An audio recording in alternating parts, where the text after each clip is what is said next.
आप लोगों की आवाज को।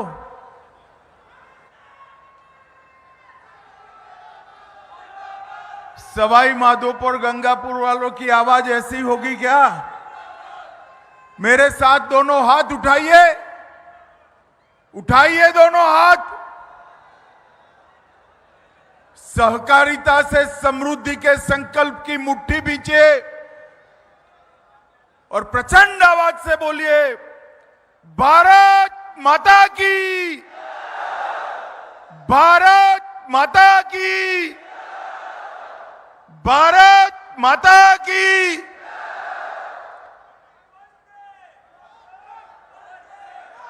मंच पर उपस्थित लोकसभा के अध्यक्ष और राजस्थान के ही धरतीपुत्र श्रीमान ओम बिरला जी, इफ्को के चेयरमैन श्रीमान दिलीप सांघानी जी, राजस्थान में प्रतिपक्ष के नेता श्रीमान राजेंद्र सिंह राठौड़ जी, हमारे तीनों संसद सदस्य, जरा खड़े हो जाइए भाई, खड़े होकर राम राम करो सबको। तीनों संसद सदस्य, हमारे वरिष्ठ नेता मीणा जी, किरोड़ी लाल जी खड़े हो जाइए, किरोड़ी लाल जी, इफ्को के एमडी हमारे अवस्थी जी, मंच पर उपस्थित सारे कोऑपरेटिव लीडर और इस क्षेत्र से आए हुए प्यारे भाइयों बहनों माताओं, आप सभी को मेरा नमस्कार और आप सभी का आज इस सहकारिता सम्मेलन में मैं हृदय से स्वागत करता हूं। सबसे पहले एक केसरिया भूमि पर मैं आप सभी को नमन कर कर मेरी बात की शुरुआत करना चाहता हूं। यहां के धुंधेश्वर महादेव, माधव गोविंद मंदिर और बालाजी को प्रणाम कर कर मेरी बात की शुरुआत करना चाहता हूं। मित्रों, आज मैं यहां आया हूं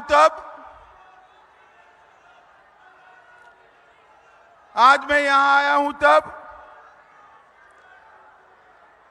हमारे प्रेरणा स्रोत स्वर्गीय वेद गोविंद सहाय जी को भी नमस्कार करना चाहता हूं।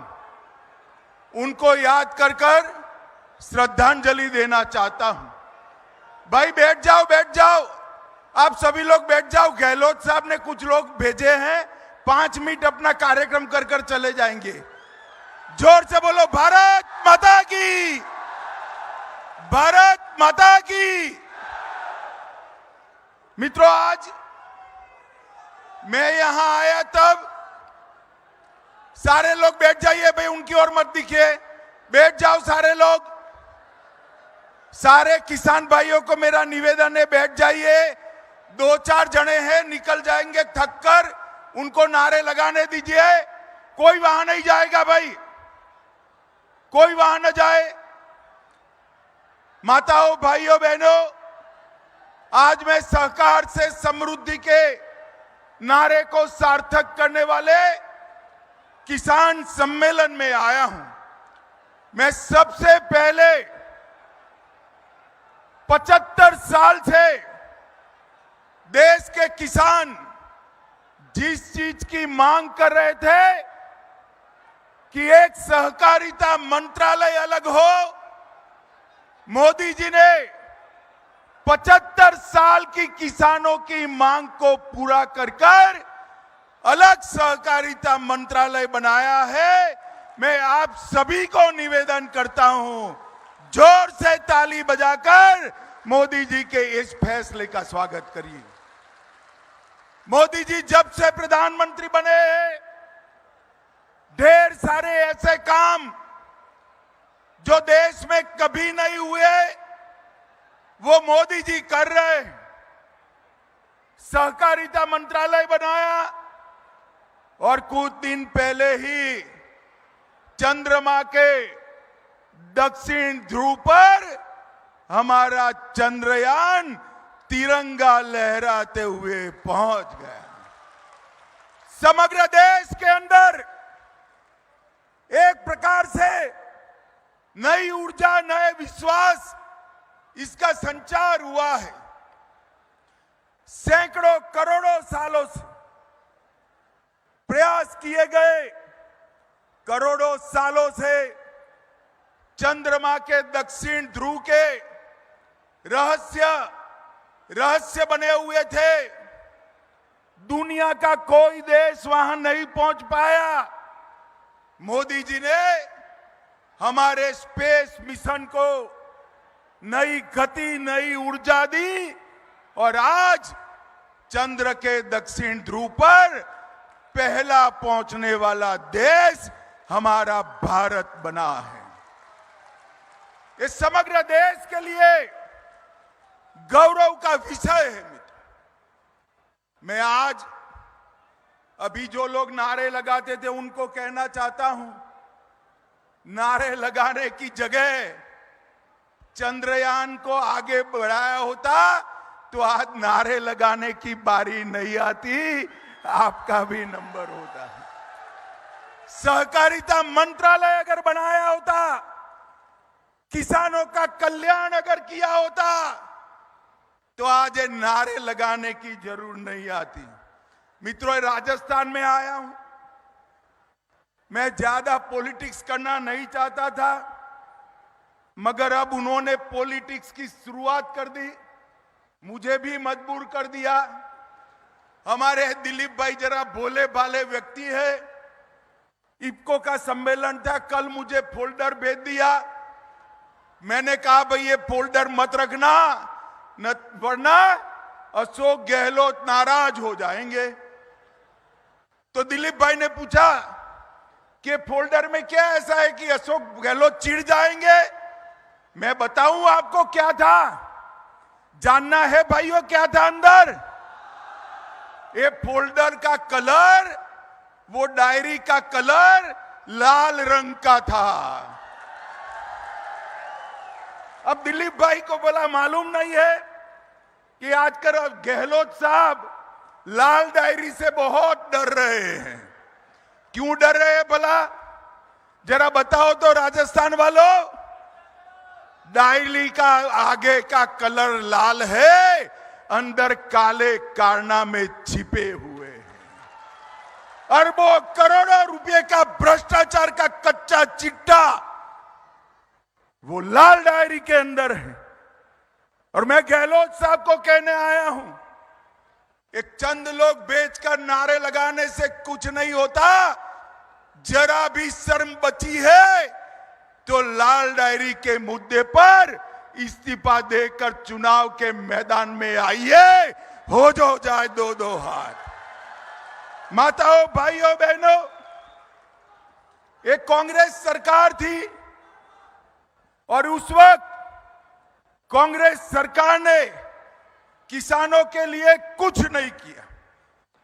भारतीय जनता पार्टी की सरकार ने किसानों के लिए ढेर सारे काम किए और ढेर सारी योजनाएं लॉन्च की और हर किसान को 6,000 रुपया आज भारतीय जनता पार्टी दे रही है। और इसके साथ ढेर सारे कृषि ऋण के काम, फसल बीमा के काम भी किया है। कांग्रेस की सरकार थी, किसान बजट 22,000 करोड़ था। कितना था? जोर से बोलो, कितना था? 22,000 करोड़। मोदी जी ने 6 गुना बढ़ाकर 1,25,000 करोड़ करने का काम नरेंद्र मोदी जी ने किया है। किसानों को 7 लाख करोड़ का ऋण दिया था, मोदी जी ने 20 लाख करोड़ तक पहुंचाया। खाद्यान्न उत्पादन 265 मिलियन टन था, अब 323 मिलियन टन तक पहुंचाया। गेहूं की खरीदी 251 लाख मैट्रिक टन थी, उसको बढ़ाकर 433 लाख मैट्रिक टन करी। और गेहूं की एमएसपी 1400 रुपया थी, जोर से ताली बजाना, 1400 रुपया से बढ़ाकर 2100 रुपया करने का काम नरेंद्र मोदी सरकार ने किया।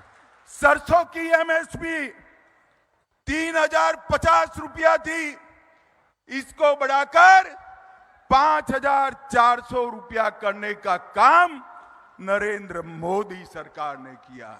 और पैक्स को, प्राइमरी एग्रीकल्चर सोसाइटी को मजबूत करने के लिए 20 से ज्यादा योजनाएं लाने का काम नरेंद्र मोदी सरकार ने किया। कोऑपरेटिव को फिर से एक बार, जो किसान के जीवन का सहारा है, ये सहकारिता किसान के लिए बनी है। आज इफको 3500 से ज्यादा सोसाइटियों के माध्यम से सहकारिता का उद्धार कर रही है। परंतु मोदी जी ने तय किया है कि इस देश में 2 लाख नए पैक्स बनाकर हर पंचायत में पैक्स को पहुंचाने का काम नरेंद्र मोदी जी करेंगे। किसानों को अच्छा बीज मिले, किसानों को अपनी उपज को निकास कर पाए, और इसके साथ साथ प्राकृतिक खेती, ऑर्गेनिक खेती करने वाले किसानों को आगे बढ़ा पाए। इसलिए 3 नई कोऑपरेटिव सोसाइटियों की स्थापना नरेंद्र मोदी जी ने की। मित्रों, मैं यहां आता था, बीच में काफी किसान खड़े थे स्वागत में। मैंने गाड़ी खड़ी रखी तो एक किसान ने कहा, साहब हमारे राजस्थान में बिजली नहीं मिलती है। मैंने बोला, भाई बिजली में क्या प्रॉब्लम है, अब तो पूरे देश में बिजली है। तो दूसरे ने कहा, एक और बिजली मिलती नहीं है और दूसरी ओर बिजली की खरीदी में धांधली हो रही है। हर चीज पर किसानों को पानी देना है तो बिजली चाहिए, बिजली देनी है तो बिजली का उत्पादन करना पड़ेगा, मगर गहलोत साहब उत्पादन नहीं करते, उनको खरीदी में, परचेज में इंटरेस्ट है। माताओं, भाइयों, बहनों, आज मैं आपके सामने आया हूं ढेर सारे किसानों का डीबीटी के माध्यम से देश के हर किसान को 6000 रुपया भेजकर मोदी जी ने लाखों करोड़ों रुपया किसान के बैंक अकाउंट में डालकर किसान मित्र का काम किया है। और राजस्थान 14 और 19 दोनों चुनाव में एक बार 51-55% और एक बार 61% वोट देकर सारी की सारी सीटें मोदी जी के झोली में डाली है। डाली है या नहीं डाली है भाई? अरे जोर से बोलो, डाली है या नहीं डाली है? 24 में चुनाव आ रहा है। मैं पूछने आया हूं सारे किसान भाइयों बहनों को, 24 में फिर से मोदी जी को प्रधानमंत्री बनाना चाहते हैं या नहीं चाहते हैं?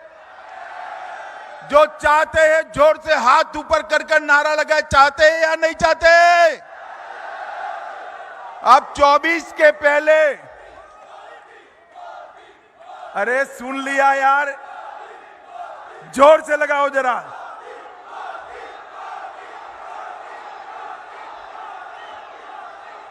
मित्रों, आपने कह दिया 24 में फिर से सबकी सब सीटें भाजपा को देंगे, मगर 24 के पहले 23 का चुनाव आ रहा है। 24 मेट्रो सीटें तब दोगे जब 23 में यहां तख्ता पलट करोगे। करोगे या नहीं करोगे? जोर से बोलो, करोगे या नहीं करोगे? मोदी जी को फिर से प्रधानमंत्री बनाओगे? जोर से बोलो, बनाओगे? सभी की सभी सीटें देंगे? 2023 में भाजपा सरकार बनाएंगे तो मेरे साथ दोनों हाथ उठाइए, दोनों हाथ उठाइए और सभी सीटें जीतने के संकल्प की मुट्ठी बींचे और प्रचंड आवाज से बोलिए, भारत माता की, भारत माता की, भारत माता की। अंत में मैं एक बात कहता हूं, घर में कोई भी डायरी हो उसका कलर लाल मत रखना, गहलोत जी नाराज हो जाएंगे। समझ गए ना? लाल डायरी का कलर मत रखना। मेरे साथ बोलो, वंदे वंदे वंदे। अभी आपने बहुत ही प्रेरक, बहुत ही प्रभावशाली और बहुत ही प्रेरणा से ओतप्रोत, ओज से परिपूर्ण एक उद्बोधन सुना जो सभी के लिए प्रेरक है। हम सभी उसको संबद्ध करते हुए अपने माननीय लोकसभा अध्यक्ष को रिक्वेस्ट करेंगे